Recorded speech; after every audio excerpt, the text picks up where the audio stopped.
Judge வந்து disqualify பண்றதுக்கு முன்னாடியே ஜட்ஜை டிஸ்குவாலிஃபை பண்ணிட்டாரு அண்ணே. தெளிவாதான் இருக்காப்ல. ஏண்டா இவ்வளோ நல்லவனா இருக்க, உன்னை போய் எப்படா அவ பிரேக்கப் பண்ணா? அவள் என்னை பிரேக்கப் பண்ணதை கூட நான் மன்னிச்சிருவேன். ஆனால் என்னை கழட்டி வரதுக்கு ஒரு காரணம் சொன்னா பாரு, அதை மட்டும் என்னால் மன்னிக்கவே முடியாது. அப்படி என்ன சொன்னா? லவ் பண்ணுறப்ப நான் உனக்கு இன்னொரு அம்மா மாதிரிடா அப்படின்னு சொன்னான். பிரேக்கப் ஆகுறப்போ ஏண்டி அப்படிலாம் சொன்னியடி, அப்புறம் எப்படி என்னை விட்டு போறேன்னு கேட்டேன். அம்மா நான் உனக்கு இருக்கேன், அப்பா உனக்கு வேண்டாம்.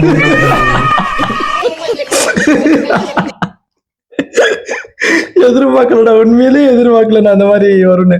அவரு வேற ஏதோ சொல்ல போறாரு போலன்னு தான் நினைச்சு நான் இன்ட்ரெஸ்டா கேட்டேன். ஆனா வந்து பாவத்தை இப்படிலாம் கழட்டி விடுவாங்க.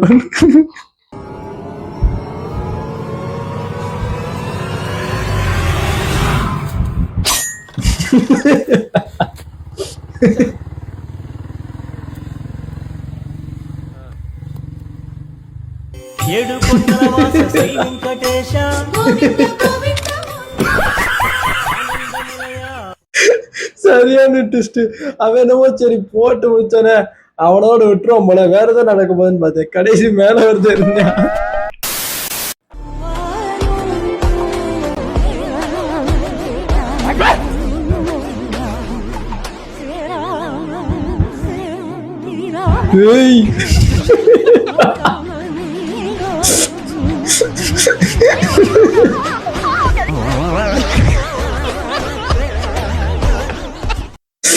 இதுக்கு என்ன சொல்றது எனக்கு தெரியல ஒன்றும்.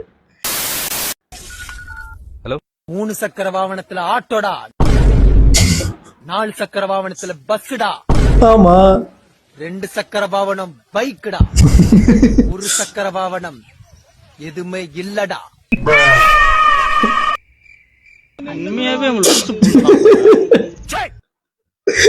அவர் வந்து சொன்னதுக்கும் அந்த டைலாக் என்னடா சம்பந்தம்?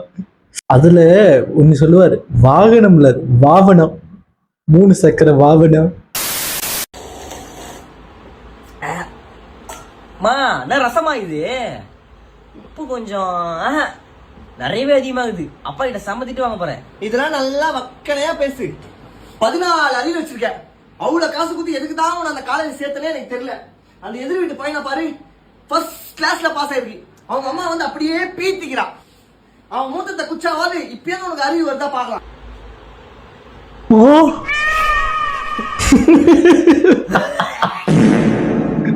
என்னடா வழக்கம் வழக்கம் மூத்தத்தை வாங்கி குடிச்சாதான் இதெல்லாம் அறிவு வரும்னுவாங்க. மொத்தமாவே மாறிடுச்சு. காலத்துக்கு தகுந்தவரை நம்மளும் மாறிக்கிறோம்ல, அந்த மாதிரி இது மாறிடுச்சு போல. மக்கள் எல்லாரும் மழையில நனைஞ்சுக்கிட்டு இருக்காங்க, நீ கொடையில இருக்க. உனக்கு பின்னால 2 சிப்பாய் வேற. நீலாம் எதுக்குடா ராஜாவா இருக்க? நான் என்ன பேசிட்டு இருக்கேன், அவன் தலையாட்டிட்டு இருக்கான். என்னடா வேடிக்கை பார்த்துக்கிட்டு இருக்கீங்க? ராஜாவும் சரியில்லை, ஊர் மக்களும் சரியில்லை. ஓ வேடிக்கை மட்டும் நல்லா பாருங்கடா. டே கூச்சமே இல்லாம சிரிக்கிறாங்க. எனக்கு சின்ன வயசுல இருந்து பார்க்கவே இதே நோடுதான்.